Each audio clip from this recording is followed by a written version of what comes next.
Let's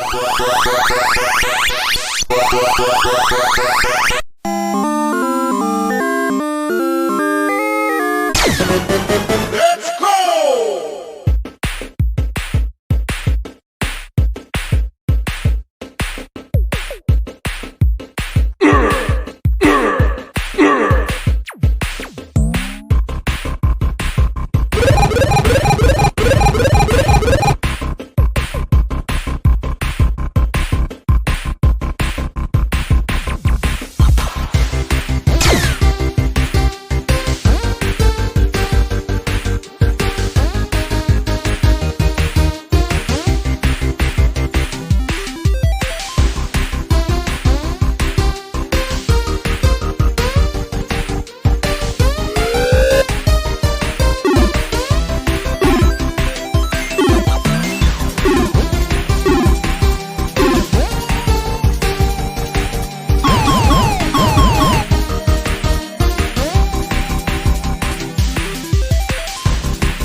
Not over. Hey, everybody. What is up? We're here on a Tuesday. Welcome to Indie Comics Relay. I'm your host, Keith Gleason, creator of the Mighty Mascots. With me, as always, my good friend, sidekick, Johnny C., creator of Surrounded by Death and Sartana. How's it going, buddy? How's it going, man? It's been a hell of a week so far for me. Let me tell you what. Oh, dude. We both work in kind of I'm in a corporate kind of environment, but a smaller one. Yeah. The end of the quarter stuff is going to be some of the worst. The worst shit. Yes. Everybody rushing to get everything in by tomorrow, and it's just like, I imagine that's the same at your place. Is it just that's a lot of it. That's a lot of it too, and the there's a lot going on at the moment too. We cover installation calls. We cover there's so much just technical stuff we do in the back end to help the company move and keep going. It's just not just for the sales purpose, but for other purposes too. The ends of the month and the end of the quarter are the worst nightmare. Yeah, and then it instantly slows down right after the quarter's over, which is kind of nice, but. Well, all the sales reps are tired, right? And they're well, I'm just gonna wake up again in the last month of the quarter and try to scramble, right? Well, this week kind of ended up being supposed to be one of our off weeks, but because there's there's a ton of campaigns happening that a lot of people are requesting to be on the show, and that's great. It just keeps meeting new people, finding new creators, helping them find new fans. It's what this show is all about, so I mean, that's really what we're trying to do, is help audiences connect to other creators, and individuals who would appreciate our work may appreciate other individuals' works too. So we try to kind of share all the fans and try to put people in touch with their indie comics. That's why we are the Indie Comics Relay. Yes. Relay the indie comics. Yeah, definitely. And I wanted to, one of the things I wanted to highlight tonight, and I'll probably do it tomorrow night as well, is a new campaign that I'm going to be part of, as they hired me on as a letterer. Oh, cool. Yeah, this looks like a fun one. It's like, what if an evil dungeon master captured superheroes and forced them to be part of a Dungeons and Dragons game? And that's funny. It's it's supposed to be a mini comic, but it's kind of interesting that and just out of the blue, it's I don't know if you remember, we have he watches our shows sometimes live. There's a guy that goes by the handle of Gingerton. I don't know if you remember seeing him in the chat. He's the guy behind this, and out of the blue, he just hit me up and said, "Hey, I'm doing this campaign, and I'd love to bring you on as letterer." And I was like, "Hell yeah, man, let's do it!" Right on. I wanted to show the video really quick because it's actually really nicely animated, And it looks like a fun one. So everybody out there checking this out, I'm going to be the letterer on this project, something to take a look at. And sign up. It's on the pre-launch right now. So let's take a look. Buckle your seatbelts. I've been watching in the shadows, waiting, biding my time to make sure you were worthy. And now, it begins. Fox. Zoo-girl. Tricolors. Madam Magic. You fools think you can stop me? You never had a chance!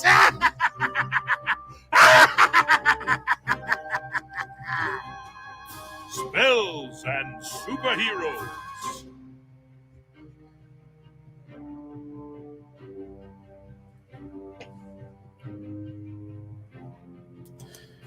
So I don't know how much longer this song's going for, but it looks very cool. Oh, I'm starting it again here. Very cool looking campaign. I'm happy to be a part of it. It's going to be very well animated. Yeah, it's going to be it's awesome. Yeah, I love what they did, and it's going to be like a mini comic. And I think they're starting off small, and they want to build from there and do more stuff. So good luck. I say if you guys like that, definitely. Oh, and the animation was by the guy that did a little bit of animation for my Mighty Mascots campaign. His name's nice. Pedro Casito, I think is how you say it. Okay. Really, really talented guy. So nice. It's cool that he did that. So yeah, if you guys like what you see, sign up for that campaign. That's going to be launching soon. Johnny, I know I love your background there. I love that you added the Surrounded by Death. I know you had a little kerfuffle, huh? Yesterday. Oh, dude, like do you want to explain to the audience before we bring our guest in? Yeah, I'll be quick because I hate to keep our guest waiting. That's all right.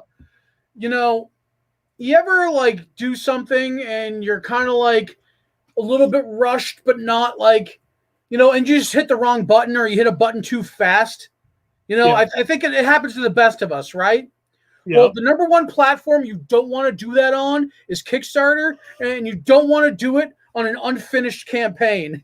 Because, I have my campaign half built, and I'm clicking through, and now Kickstarter is really great because it brings you through like a wizard. It's like, step 1, do all this. Step 2, do all this. Here I am thinking I was in like one of those steps, but I actually launched the campaign. So I know how you made that mistake, because I remember that when I did a Kickstarter, there's that point where it's like, if I click this, is anything going to happen? And then all of a sudden the campaign's live. It's weird, right? Yeah. So, I think go ahead. I was just going to say it did. For me, my interpretation was if I hit that button, I was going to go live in the sense that it hadn't launched yet because my start date hadn't started yet. Okay. But it was going to put up the pre-launch page. That's what I was under the impression of. And then it was live. Oh my Lord. It was live. And I'm like, and I literally out loud said, did that just fucking go live? And it's got unfinished artwork and all the tiers aren't built out yet, and trying to put things in as placeholders just to understand where it all go. Hey, look, you're not the only one, Johnny. Phoebe saying that she launched 13 Moon early on accident too. Yeah, Phoebe, at least you understand where I'm coming from. And the worst part about it is Kickstarter doesn't allow you to remove a campaign. Doesn't allow you to edit it either, right? Once it's live. No, so now I have this half-baked version of my upcoming Surrounded by Death campaign under my profile. So if you guys want a sneak preview, feel free, go take a look. But man, how I was so disappointed. Well, I guess the good thing is at least it's there, so you can cut and paste everything. So the work's not gone. So you can just, and then I don't know. I would use it, have people that have done Kickstarters, send them it and have them look at it and give give your feedback. So I've done a little bit of that already, which was good. Oh, okay, and, good. I've already in rebuilding the campaign. I think I've maybe about scratched about a third of it now, rebuilding it, and in doing so, I've actually made some significant linear improvements to the flow and to the. So it might be a good thing in the long run. It's just gonna look weird when people look, but don't worry about it. Like when people search for it, they'll still find the active one before the canceled one, I believe. So I think you're that's good. The one I intend to share is the active one, and I'm hoping people show up for it. Oh, definitely. And we could ask our guest tonight to see if something like that's ever happened to him. I was going to say, I hope people show up for tonight's guest Kickstarter. Because this is a cool book. We got to read a little bit of it, and I love what I read so far. Honestly, I didn't get a chance to today. I know busy, man. It's a busy time right now. I got it from you later in the day, but work was killing me today, and I just never had any time. But I'm hoping to look at it tonight after the show and just take a look and see what. It's worth it. It reminds me of like early '90s Dark Horse in a little bit. It's awesome, and I've actually worked with tonight's guest before. I did some lettering work for him back a couple of years ago. So I know Jeff, and he does my show, does Plastic City a lot too. So I've seen him around.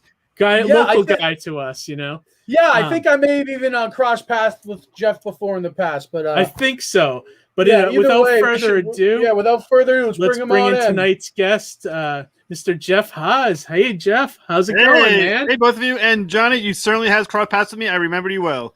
Okay, so you have to refresh my memory, man. Where was it? Oh God, now I think I first saw you at Did you ever go to Rhode Island Comic Con? Because I think I've seen you there. I've been to Plastic City 3 times, and I've been to most Massachusetts and Rhode Island. You've been to like a couple of the one-day shows I've seen you at too, Jeff. Like, was that one in Springfield that we saw each other? Oh yeah, Bing. Yes. Yep. Okay. And did you ever go to Bing, Johnny? Because I seen. No, I don't think I have. I remember you telling me about that one though. Yeah, that was Springfield. You said, right? Yeah. Yeah. I'm sure you guys have talked, maybe even had a few words. And you definitely heard Johnny over the speakers, I'm sure. I'm positive I've heard. I thought to myself, who the hell is that guy? That's a general response when people hear my voice. Who the hell is that guy? Not to sidetrack everything, but that's usually the response I get when people talk about Johnny. I either get, screw that guy, or I love that guy, just because of the announcements, Yeah. So, but anyways, Jeff, welcome to the show. I haven't talked to you in a really long time. I forget the last time I saw you. Was it Plastic City? Definitely pre-COVID. Yeah. Well, I think you also showed up were you at Bing? Was that after the last Plastic City or before it? Oh, gee. Bing was usually in October, so I think maybe that might have been the last time I saw you. Bing was at least a couple of years, at least. Yeah, that was our last convention, Bing. Yeah, definitely. But before we get into our history and everything, one thing we always start the show off with, we love to know the origin of creators. Like, we love to know like what was it? Was that comic or TV show or movie that kind of put you on the path to becoming like a comic writer? Is there like something you could point to, or is it? Oh, there's a couple of things. The primary one is my father. You've met Bruce. Yeah, I love your father. My father was a comic book geek in the 60s, and he got me into comic books in the 80s. And I've been buying them for the last, 30 years, 30-some years now. But the first time I thought, I want to be a writer was actually cross-gen comic books. They were looking for submissions for their comic books for writers who were not already professional in the industry. And I was going to put together a submission to them. Okay. Unfortunately, when I finished it, they had announced they were going out of business. So I just missed the time to actually submit to them. But my very first time attempting to write a comic book was a comic book called Sanctus.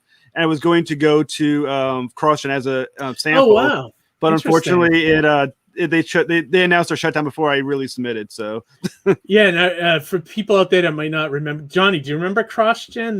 They were a blip on the radar for about 5 years back in the early 2000s. I vaguely remember. I remember seeing like the logo, perhaps, or maybe some like ads. Like, so I love the idea of the net. studio. What it was is a a new comic universe that kind of came in and wanted to, just be a new publisher, but they wanted to create like their own universe, like Marvel. But their big hook was that the guy that ran the company was like this rich, so and so, and he brought all the writers and artists to Florida to work out of like one studio, like the old Marvel days. And that was like the whole point of it, is they wanted, to everybody working close so they could build this universe from the ground up. They did some really good stuff. Yeah. I remember at one point reading all their books, and they had like probably about 10 titles at their height, I think. And there's something to be said about in-person collaboration. Now, I not to knock doing things over the internet like most people do nowadays, but like there's a certain electricity when you're bouncing ideas right next to somebody in the room, and you feed off of that energy, Yeah, I've seen it firsthand, and you're 100% right. It makes you I don't know if it's like a one-upmanship, but it's more like you kind of bounce off each other. Like, what if we did this? No, what if we did this? And it just kind of builds from there, and you guys find new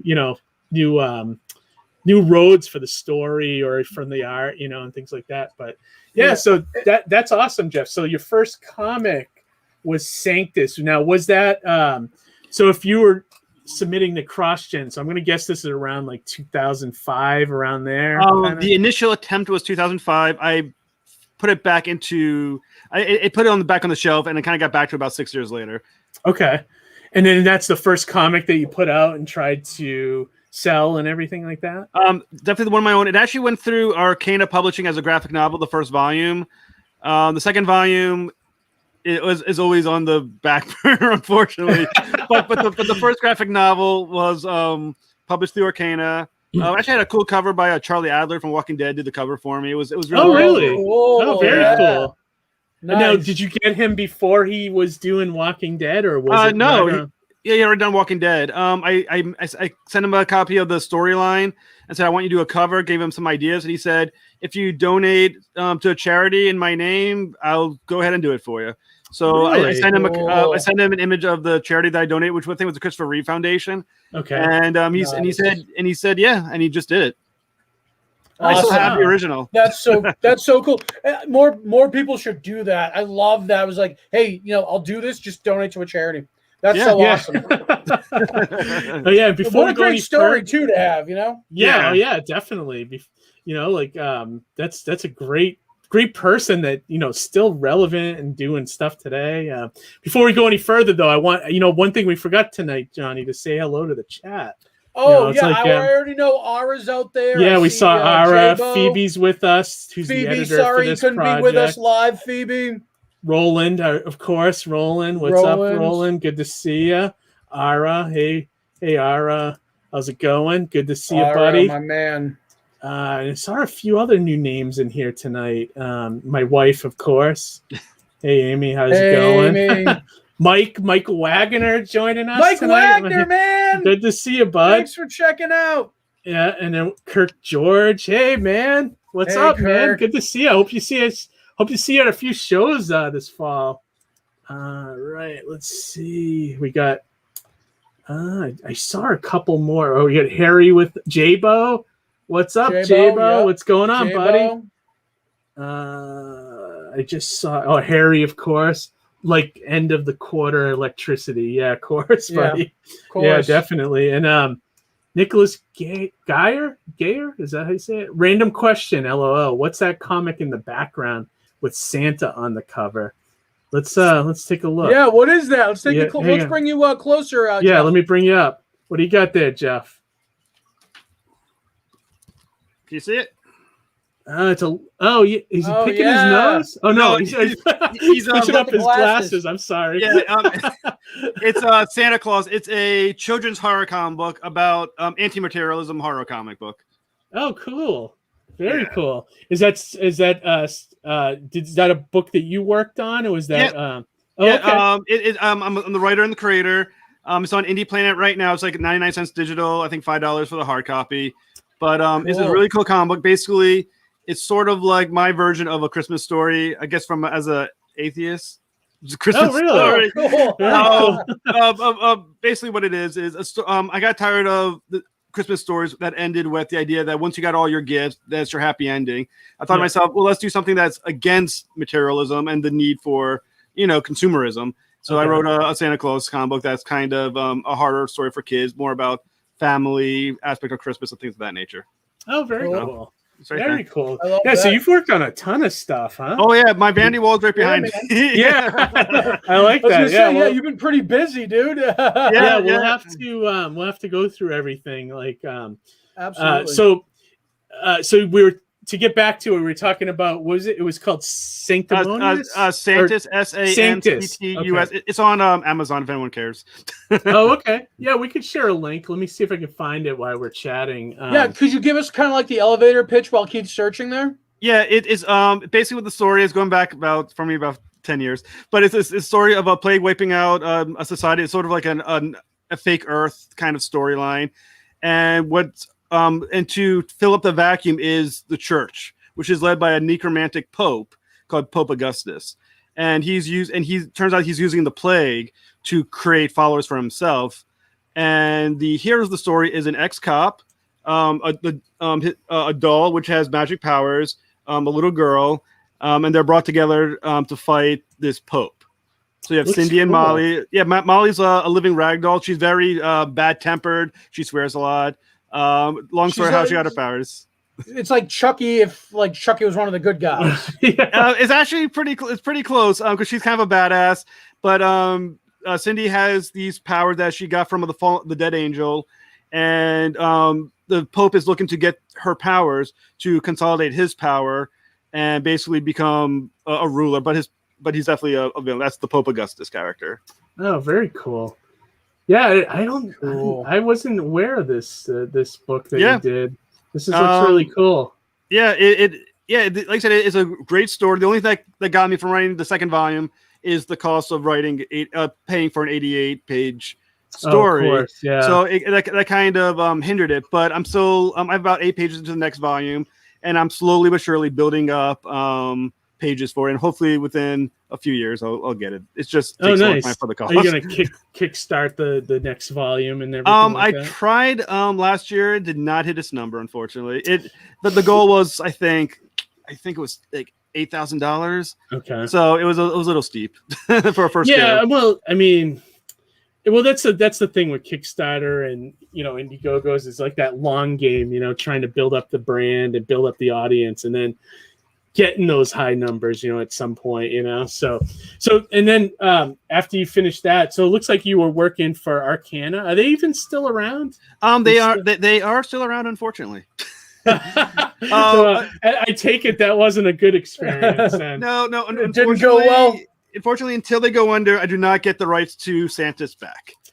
Until they go under, so kind of those things. Yeah, so cross my fingers that they go under at some point. They get my property back. Well, I mean, I can't remember the last time I seen them put something out, or do they still do it? They do about 2 graphic novels a year, approximately. Gotcha. I remember seeing them pretty actively in San Diego the years that I've been really? there. Yeah. Still. Oh wow. Okay. Let me say. Oh yeah, Phoebe had a great point here.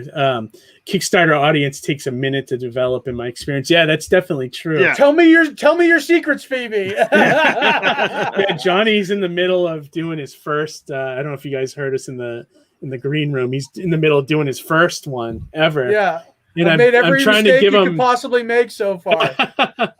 And I mean, I'm definitely giving him my 2 cents, and I'm sure he's getting it from everybody else that's done. Yeah, I'm bothering a lot of people, unfortunately. But the good thing is, Johnny, you have you have a lot of friends in the con scene. So I think as long as you keep your goal at a reasonable level, I think you'll be all right.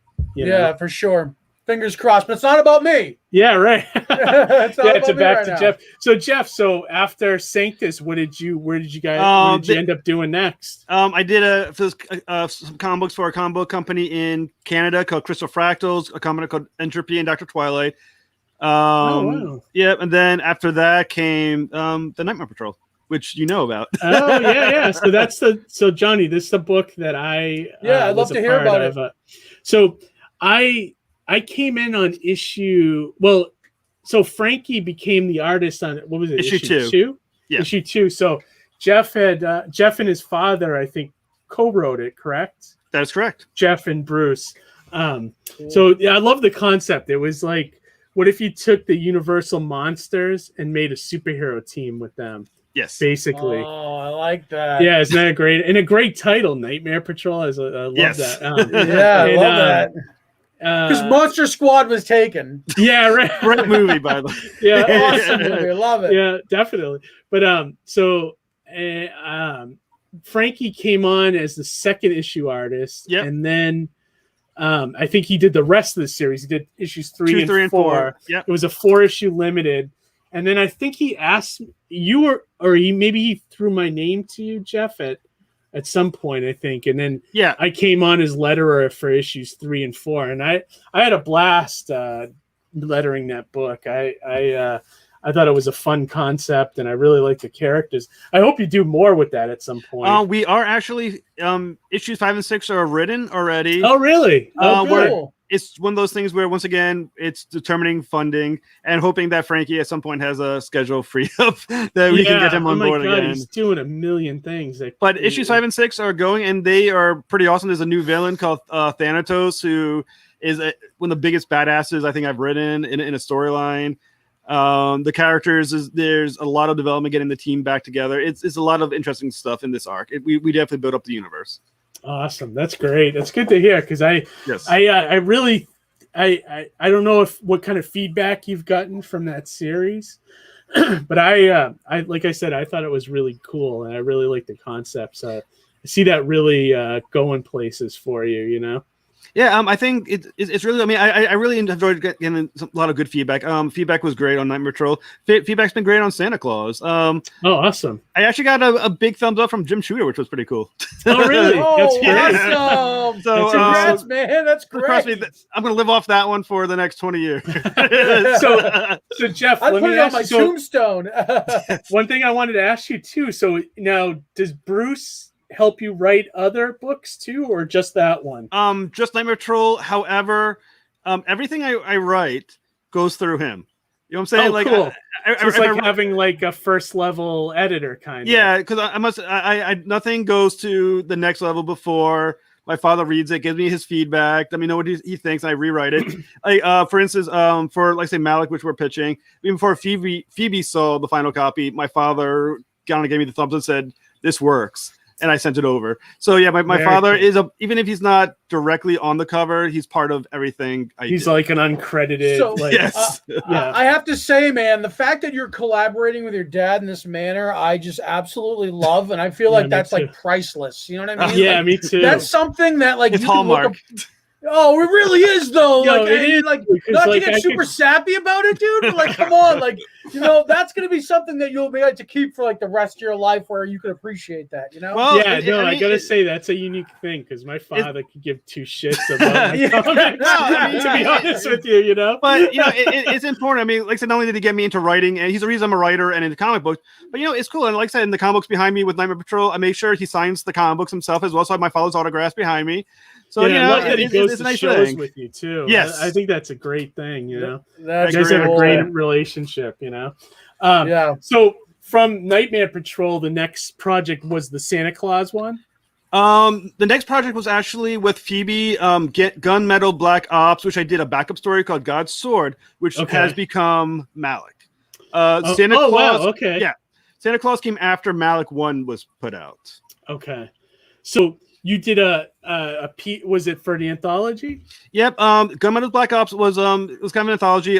Phoebe wrote the first stories. I wrote an 8-page backup story with Malek, like I said, called God's Sword.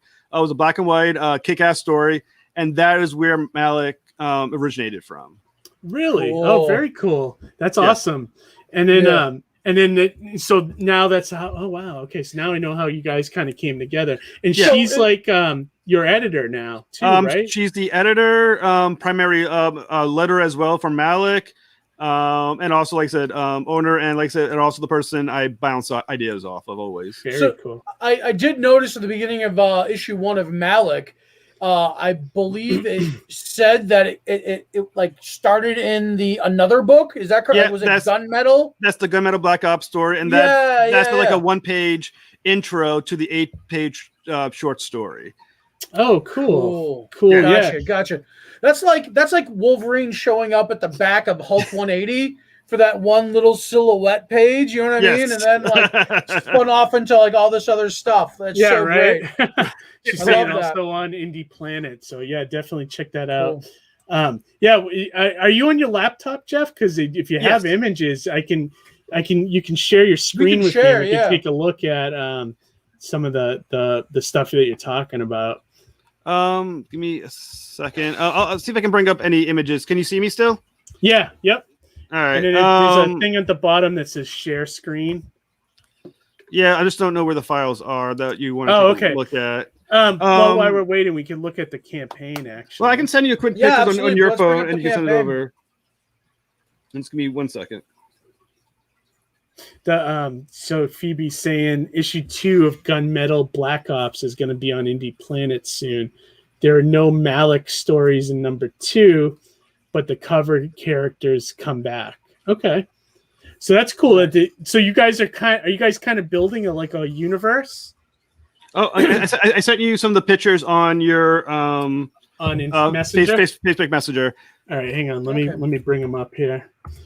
And it sounds like there's a little bit of all that interconnectivity in universes that's kind of being weaved by Phoebe here.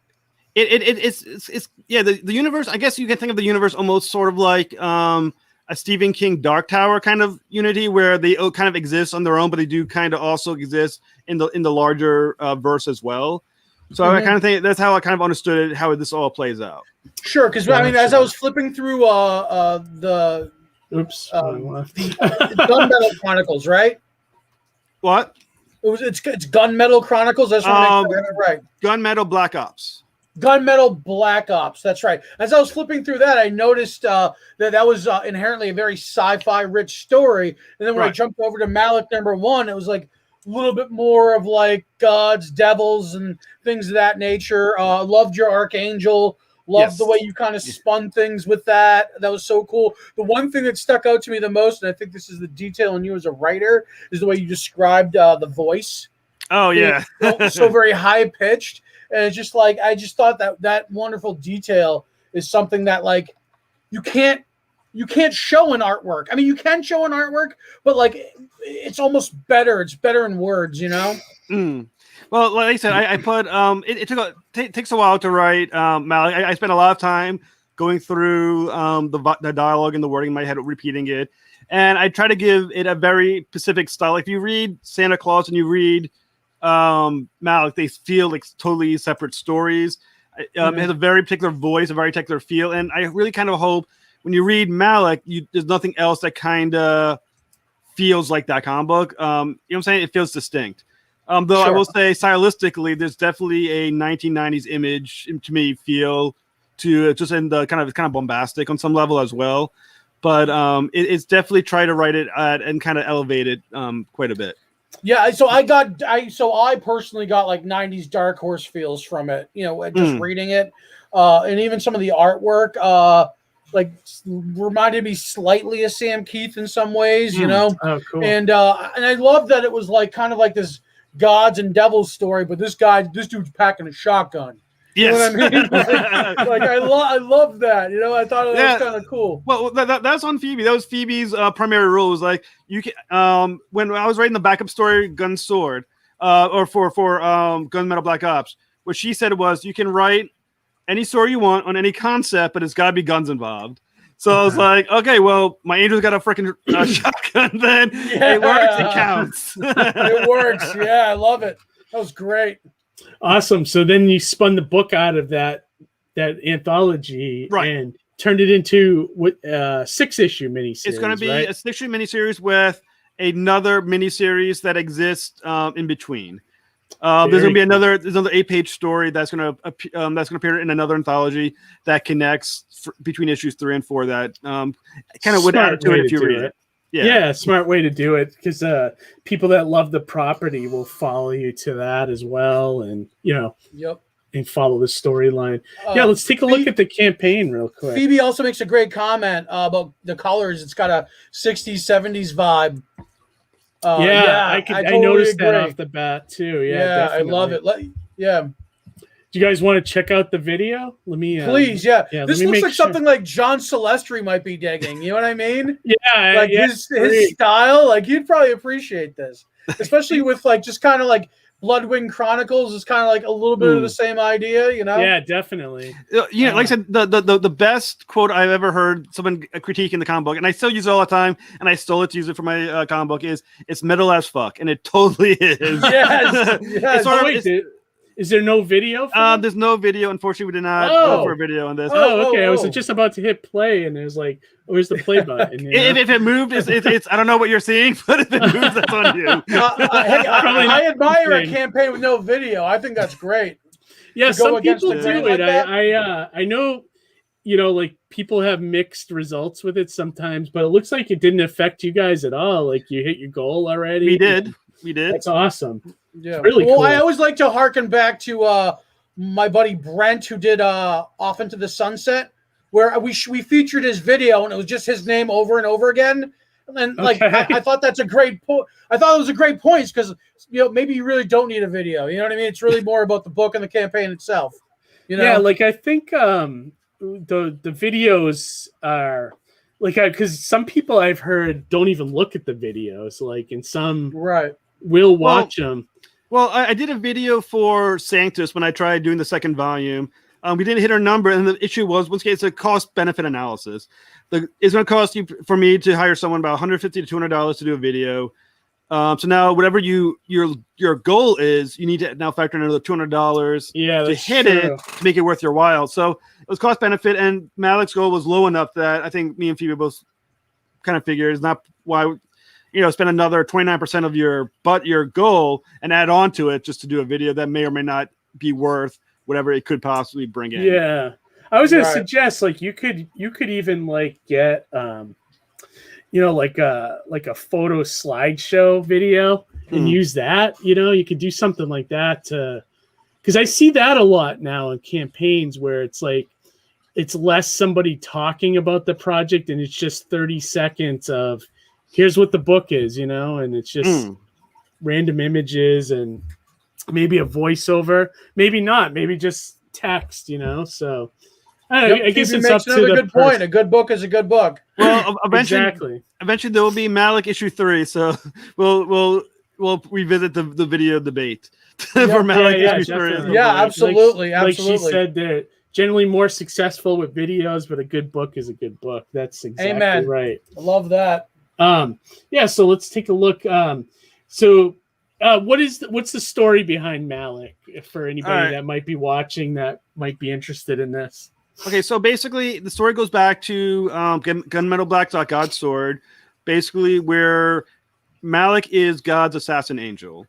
When God wants to punish something, wants to assassinate something, or destroy angel, Malek is sent to do it.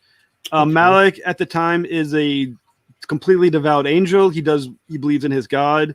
He believes that his job is a righteous one, and God sends him to hell to kill the devil. Now, here's the problem: to go to hell, you must fall as an angel, according to how he understood it. In other words, he can no longer go to heaven, and he will now forever be a corrupted angel in hell in order to do God's bidding. And as he's going to after Lucifer, he starts thinking about that idea. Why am I doing this for God? Is this really a just thing that I'm doing? Is this really God doing something out of love for me as well, or is he forever basically forsaken me? And Malek, after talking to Lucifer, does come to the realization that God screwed him over big time. God didn't care. God is using him for his ends, and God doesn't care what happens to him. So Malek, understandably, gets extremely pissed off, kind of loses his faith, as it were, and realizes that I will now be my own, and I'll find his own agency. I'll be my own being. I will have my free will. I'll do what I want to do now and be the better God. And after killing the Lucifer, you become the new devil. So he decides to take his power and go on a conquest of hell, which is what the first 2 issues are about, and eventually take that army and march into heaven and exact his revenge on God and demand and basically decide to become the better God himself. Very cool. I like that concept. Yes. Yeah. Reminds me a little bit of Spawn, like a little bit of a couple of other influences. A little bit of like the Saint of Killers from Preacher. Oh, I love that. Yeah, absolutely. Yeah, especially with the gun and everything, Yeah. Very cool stuff. And who's the artist on this? The art's really great. Oh, he's really good. Juan Manuel Amaran. I always get to pronounce the name wrong because I'm bad at names. But he's a fantastic artist. Like I say, he has a very, I think, to me, 90s kind of feel to it. Yeah, definitely. Chris McCauley. The whole project definitely feels like it's inspired by 90s comics. I mean, that's the era I grew up in terms of reading them. Well, when I was a kid, Extreme Sacrifice from Image Comic Books was one of those comic books that always stuck in my head. And I'm, what you read as a kid is what you write as an adult on some level. Yeah, right. Yeah, exactly. You're always the influence comes from somewhere, right? Yeah, exactly. Yeah, I really like. So is this the cover of number 2? This will be an issue number 2 cover. Yes. Oh, perfect. That's really cool. So the campaign, so if somebody who's never read this before, are they able to get issue 1 and maybe the anthology that first appeared on this campaign? Yep, it's available as an add-on. It's also available as both digital and physical, depending on the reward. Okay. At the $3 point, you get a digital copy of issue 1. Okay, so just Phoebe's correcting me on the pronunciation. Oh, that was pretty close. Oh, okay, not too bad then for me. Oh. And just to point out that Harry does God, then replace Malek with a new henchman. God does indeed. There's an angel after the end of the first issue called Ab Hamashit, which is the replacement. Malek, God makes a more servile version of Malek to face him down. And that's what the plot line at the end of issue 1. Called and Ab means slave angel, while Malek means destroyer angel. And then she's mentioning Edwin Rothomio, who also did the first issue cover. That's this cover that we're looking at right here? Correct. Okay, perfect. Yeah. I love that cover right there. That cool was the one that was on the version I read. Yeah. Thank you so much. Guy. He looks badass. Yes, he does. I love the throne. There's a lot of love going on here. The wings, like everything. Yeah, I'm loving cool. this. Yeah. And so this is some of the artwork from the issue 1. From issue 1, that is Gluttony. Because once again, in the first issue, he's going through the different circles of hell. And Gluttony is this disgusting thing that basically it's all mouth. It has a mouth in his belly. His tongue has little mouths on it. His fingers have little mouths on it because, he's Gluttony. And Malek needs to prove his dominance and take out Gluttony. He also will fight Lust as well. Very cool. Like, so on one level too, it's like a cool monster book as well, Yeah. Basically, I borrow very heavily from Dante's Inferno. Okay. The concept of love circles. Dante's Inferno. Thank you. Yep. Yeah, it's fantastic. Oh, very cool. That's Johnny, what's funny is I was just thinking, Jeff like is an atheist, and then before we had a Satanist on this show. Yeah. Oh, and yeah. We're covering the full spectrum. Yeah. Then we had Jack, who's like a Christian. So it's kind of funny, like it's almost like the Trinity of religion. We need to get a round table with all 3 of these guys on at once. Yeah, right. just to pit them against each other. Feel like the McLaughlin group, back in the 90s, Well, this one might go more like Thunderdome, like 3 men enter, 1 man leaves. That's awesome. So, and this is a poster. Oh, very cool. So, that's are you guys actually doing a poster for the campaign? Yeah. Look at that. I think it's at the $50 reward. I'm not exactly sure, but it's one of the rewards is a poster. That's one of the posters, and there's another version of a poster you could get as well beneath that one. Yeah, I love the creature work on this. It's awesome. It's so inspired. It's really well done. Yeah, it's so great. I love it. And then what is this? We got. So is this another? Oh, it's another poster. Yes, Malek fighting an angel. Yeah. Oh, cool. Yeah. So now is some of these like stretch goals, or is it this just part of like what you can add on? Or... That's part of it. We have a stretch goal, which is basically you enter into a raffle, and 8 winners will get a metal cover version of Malek #2. Really? So you guys are doing a full metal cover? That's really cool. That's awesome. I hate to even ask what something like that costs. Don't ask. Well, that kind of tier is something you do more for yourself than for the people out there, right? So, it's like, but you're not going to go broke doing that, right? No, it's at the 1,500 stretch goal. So by that point, we've actually doubled our initial goal, and there's 8. There's a raffle. Everyone who is back enters the raffle, and there's 8 winners. So there's 8 metal covers. Gotcha. Oh, that's very cool. So is it going to be like because I've seen some of those, like Valiant was doing some weird stuff like that. Like they had a glass cover or something at one point. Oh, that's neat. Yeah. That's really cool. Yeah. I forget. It was like for a Bloodshot issue or something. But neat. Can you, so is it like really metal? Like, have you seen a version of it or is it like... it's online, so I've not actually held a copy in my hand. Okay. But my understanding of it that it is metal, but it's not going to be like, 10-pound heavy iron metal. It's not going to be able to shipping costs through the roof. It's not going to look like a license plate or anything, right? Like it's going to be like maybe a thin metal. My guess is a thin metal. Okay. Does it have like I'm fascinated by this actually. Does it have like what do they call it? Like when it like the image pops up a little bit on the cover? I'm not sure about. I know the cover as you see it, issue 2 will appear on it, but I'm not sure if I didn't comment at all if it's going to show a depth to it. Yeah, I'm not sure. Like pressed, yeah. It could just be painted on top of the metal. I'm not sure on that part. Cool. I've inquired about that like press, and that's really expensive because you need to build the metal like cast that you're going to use to press on the cover to get that form factor, and it's craziness. Yeah, it's expensive. I inquired about it for sure. Well, like I said, if we embossing, Amy pointed out it's embossing is the word. Well, if anyone wants to get us to $1,500 to find out, now right. You got 4 days. Now's the time. Do it. Let's do it. Right. Hey, only $450 away. Someone just take it out of your pocket, invest. Awesome. And then, so what is this image we're looking at? Those I believe are stickers that are available. Phoebe might want to correct me on that, but I'm pretty sure those are stickers available as one of the add-ons and gifts. Gotcha. Okay, perfect. Oh yeah, this is really cool. Yeah. Wow, you guys put a lot. I love work that. That was awesome. Yes. Oh, and it says that Gunmetal Black Ops. So is this the original story where it here? That is issue 2, which is one of the issues that I believe are going to be part of. If you can buy the entire library of 123 at 123 Go. I think that's part of the library. Once again, that's I can't remember how it's worded.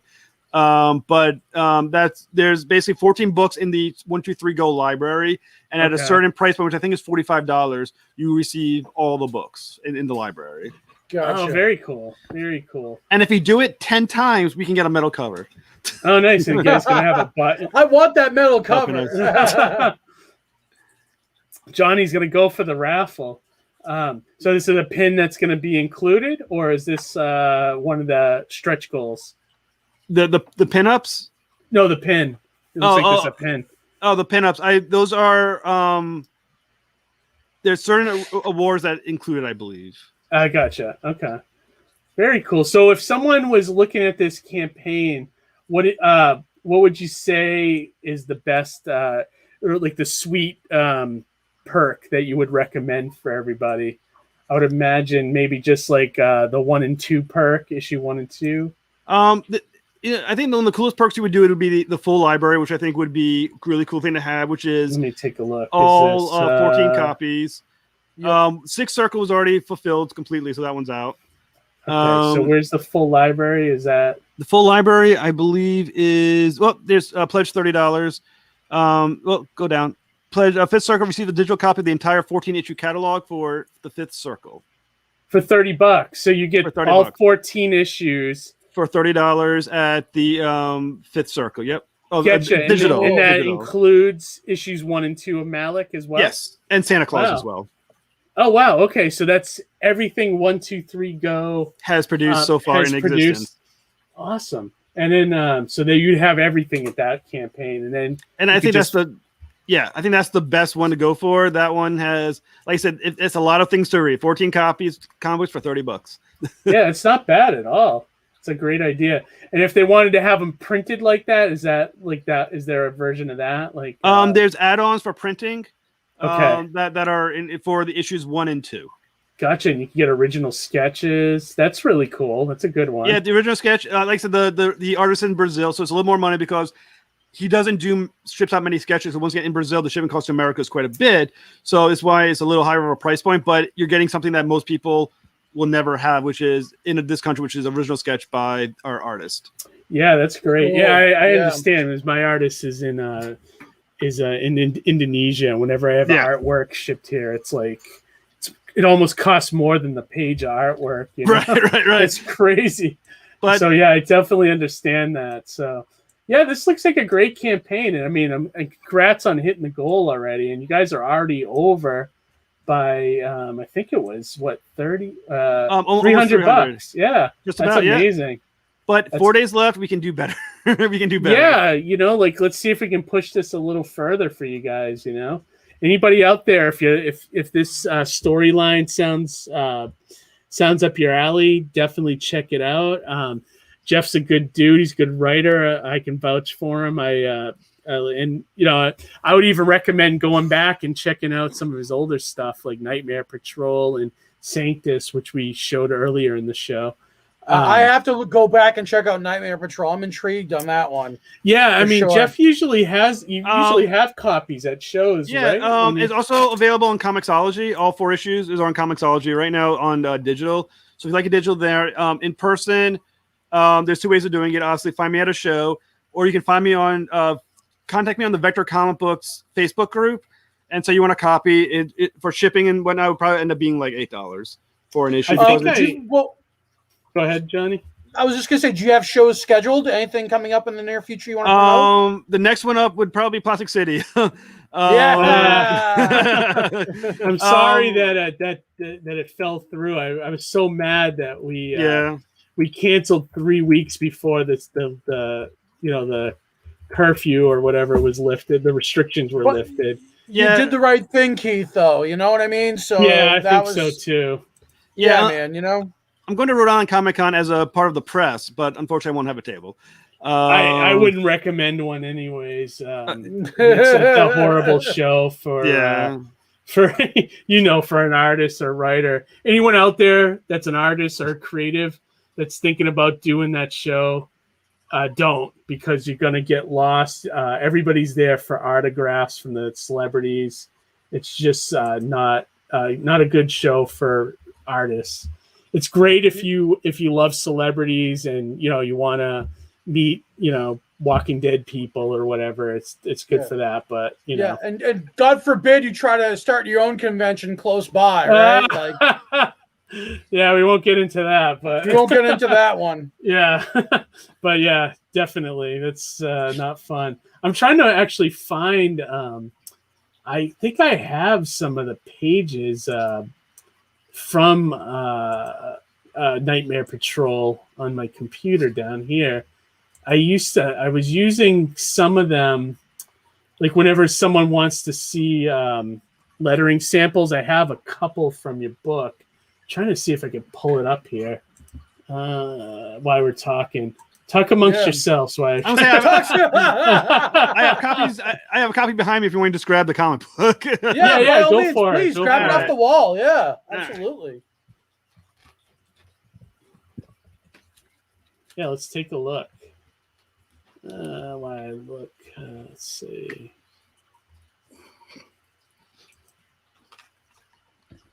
The perks of a vanity wall. Yeah, right. All right, here we go. The grand Rio. I haven't opened this comic book in such a long time. It's got a little bit of that stickiness to it. All right. So Yeah, and I found. Let me bring you up. Oh yeah.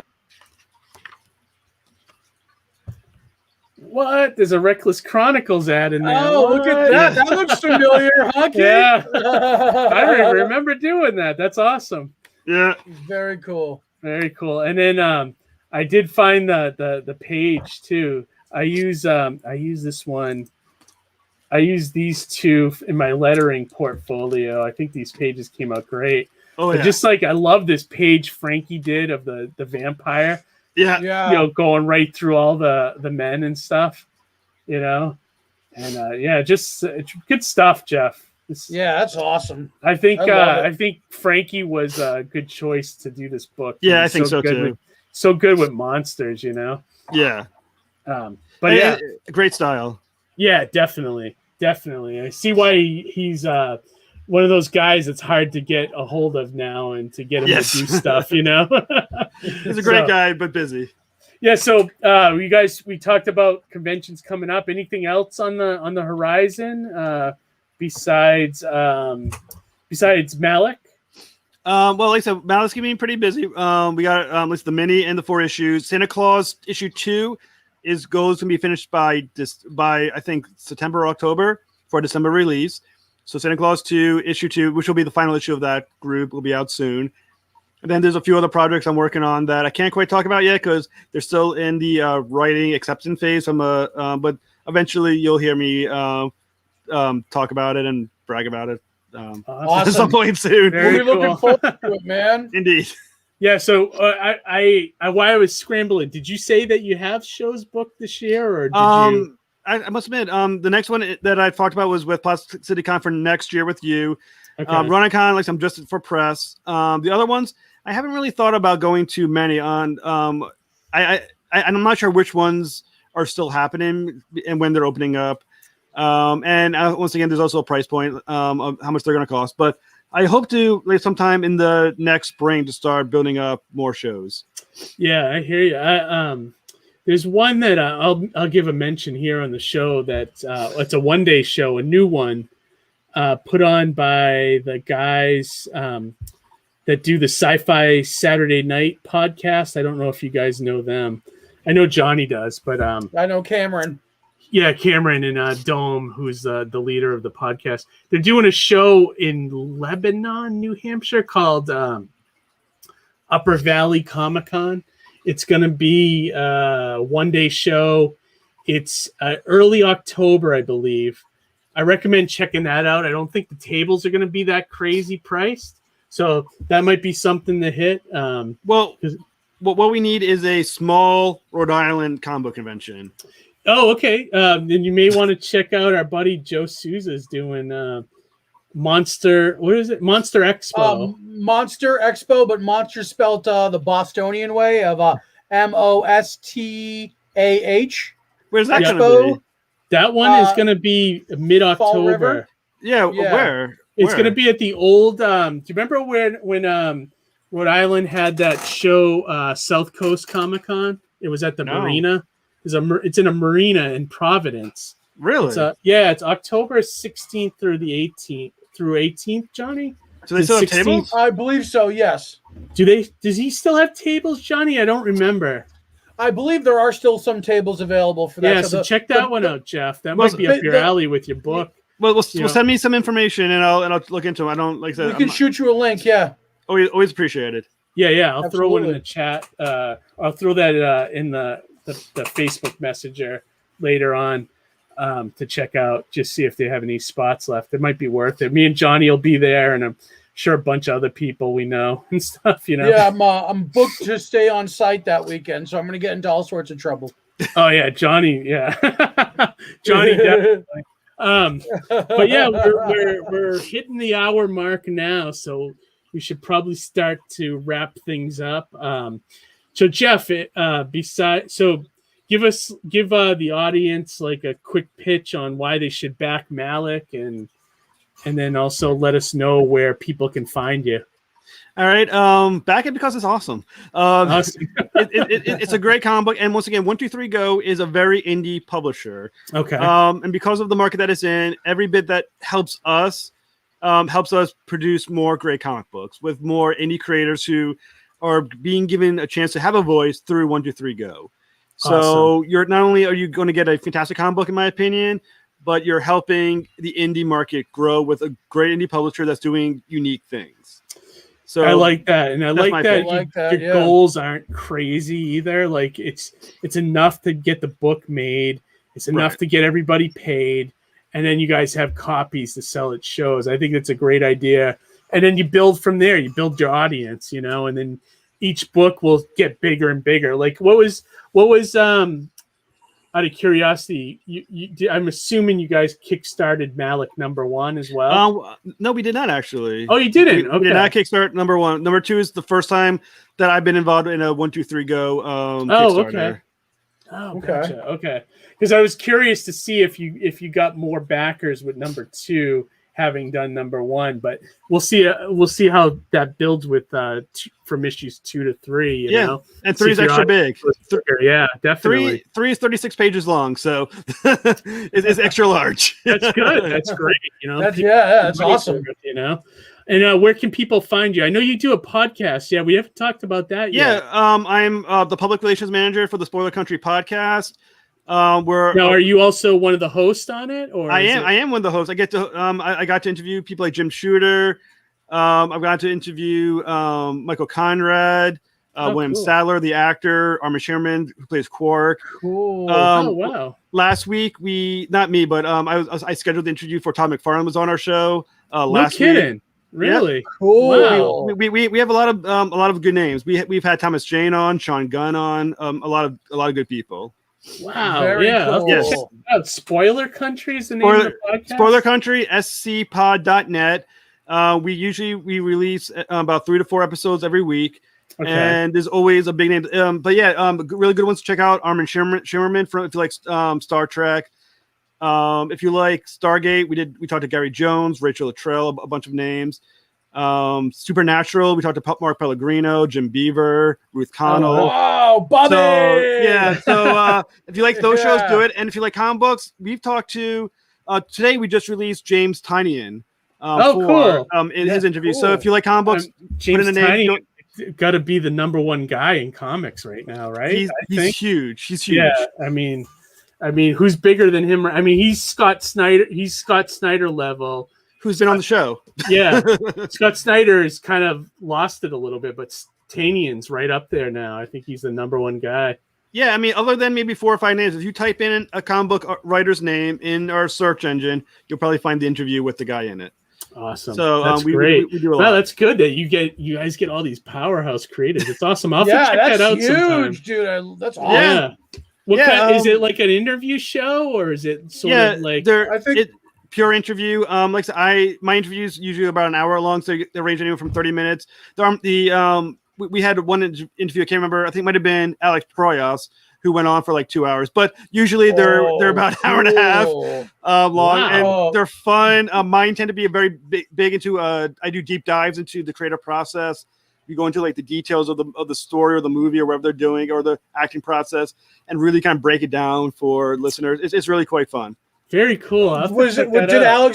Did Alex Proyas come on to protest the new Crow remake, or? I do believe we did mention it. We talked about it briefly, what he thought about it. Yeah. And basically, the thought was, my memory correctly, is that he's too close to Brandon Lee to really be able to feel that anything can be done after it. Yeah, absolutely. I remember reading articles with him where he's completely against it. Like, is that the guy that did? Is that the guy that did Dark City too? Yes, we talked about Dark City as well. I love that movie. Yeah, that's a great movie. Yeah. Good weird sci-fi noir movie. It's so cool. Yeah, he's a genius. Is he still making movies? Is he? Yeah, he has a couple of movies coming out. He's done a lot of short movies recently, and I think he has something new that he's making. This was after the interview, so I can't quite remember cool. which one. Yeah, I'm glad because he's so good that you haven't seen him do anything. You know. It's been a while, yeah. It's been a while, you know. But yeah, look up Alex Proyas on Spoiler Country. You'll see the interview. It's a 2-parter, I believe. Great. It's like 2 hours, something crazy like that. So one more thing I want to ask you about that. So when you interviewing these guys that are like legends, like, are you like intimidated? Are you like, I can't believe I'm talking to this dude right now? Early on I was really bad. You can hear a decreasing amount of stutters the more I do these interviews. But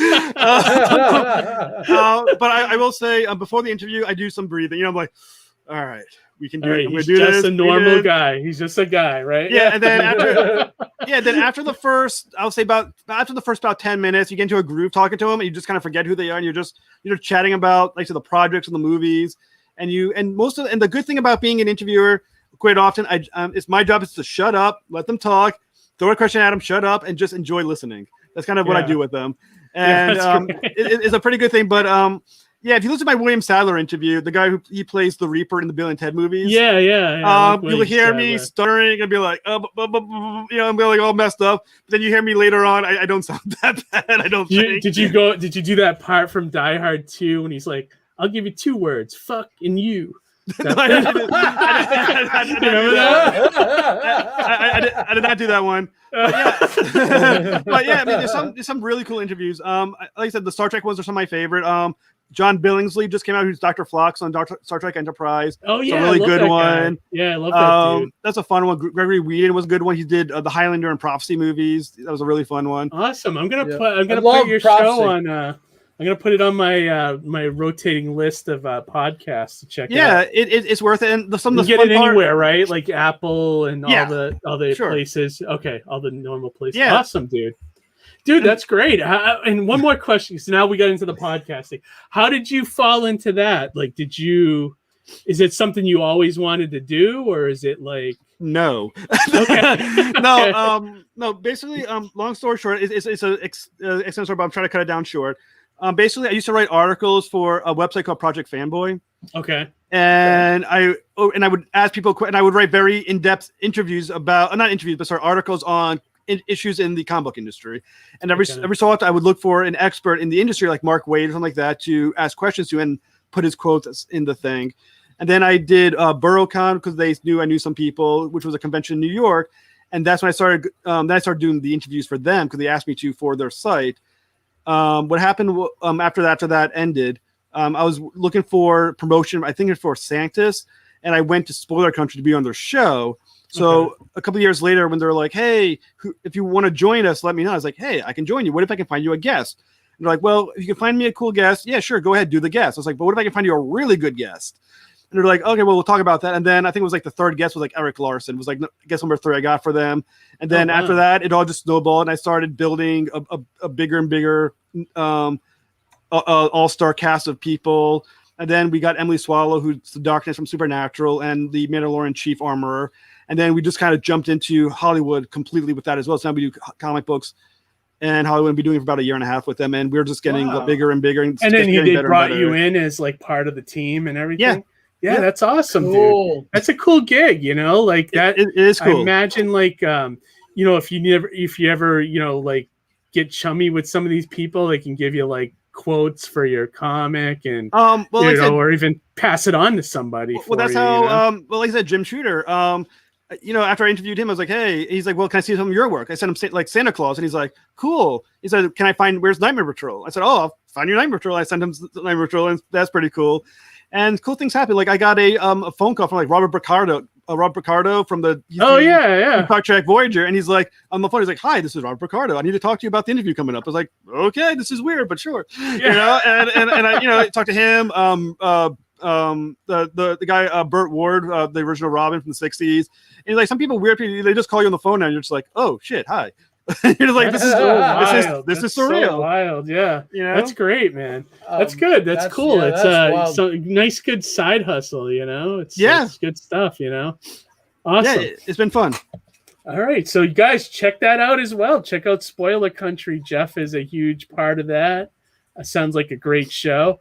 Yeah, absolutely. And then check out Indie Comics Relay right after, Indeed. Right, Johnny? But then Jeff, where can people find you? Are you mostly on Twitter, Facebook, Instagram? I'm on Twitter. You can find me under JHaas Interviews or at JHaas Interviews. You can also find me at Vector_Comics. You can also find me under Malek Reigns. So I'm on 3 Twitter accounts for reasons. Facebook, you can find me under Vector Comic Books, which is their own page. And I'm also have Sanchez has his own page, but mostly I focus on Nightmare Patrol. So, awesome. And then on Instagram, I'm there as well under Vector Comics. Gotcha. Cool. Okay. And Phoebe, if you're still there, you want to put your social, we'll flash it on the screen for everybody. Yeah, definitely. And then while we're at Johnny, anything? Where can we find you? What do you got coming up? Well, at Johnny C138 across all social medias that are Twitter and Instagram like. Yeah. And then I'm working on the Surrounded by Death Kickstarter. And that's for issue 3, right? Issue 3. That's actually that's issues 1 and 2 together, right? Okay. So that's volume 1. And then there's gonna be a pre-order for issue 3 involved. And then we also have the San Diego Comic-Con exclusive perfect bound edition that's going to be included. It's 3 days of the campaign only.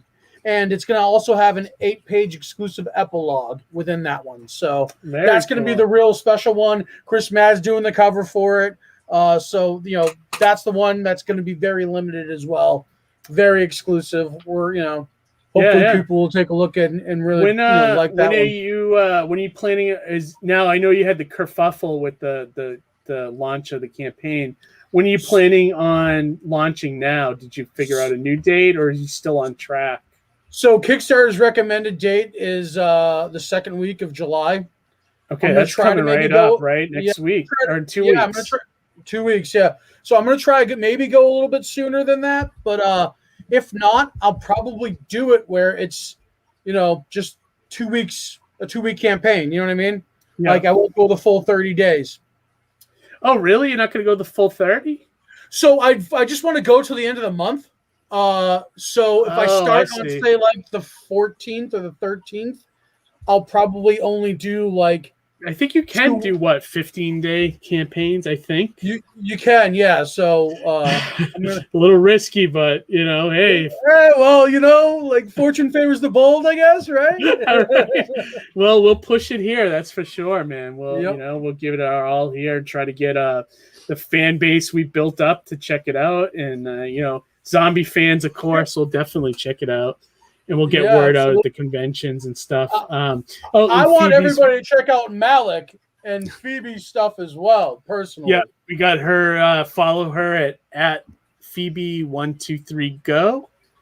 And let me see. And for people on Facebook, 123go Publications fan group. So there's like a fan page for it. Okay.